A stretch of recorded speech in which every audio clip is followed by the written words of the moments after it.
베토벤은 왜 불멸의 사랑을 했을까? 신분의 벽. 베토벤의 연애사에서 가장 큰 비극은 신분의 격차였다.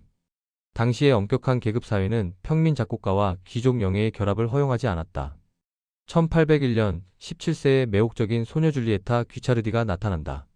베토벤은 그녀에게 피아노 소나타 14번 일명 월광을 헌정한다. 호수 위에 창백한 달빛이 내려앉고 심연에서 피어난 한 송이 꽃이 격정적인 불꽃을 토해내는 곡이다.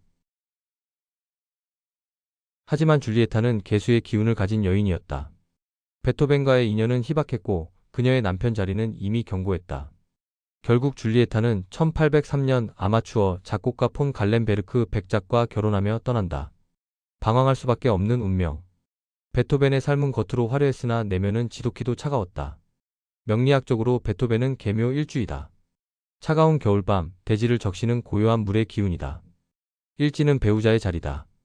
하지만 베토벤의 배우자 자리는 묘목에 자묘형이 걸려 매우 불안정했다.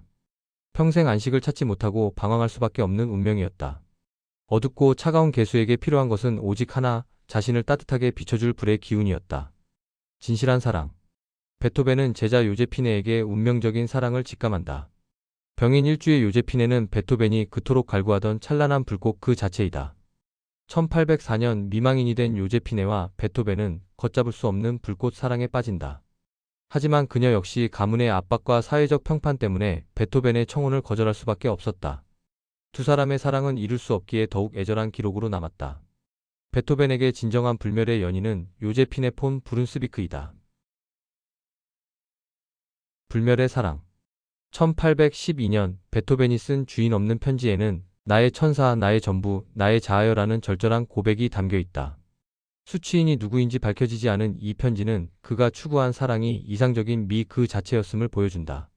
베토벤은 현실의 결혼에는 실패했으나 그 실패한 사랑의 파편들을 모아 불멸의 걸작들을 남겼다. 그에게 사랑은 고통스러운 현실을 견디게 하는 유일한 환이었다. 베토벤은 불멸의 사랑을 통해 투영된 완전한 아름다움을 사랑했다.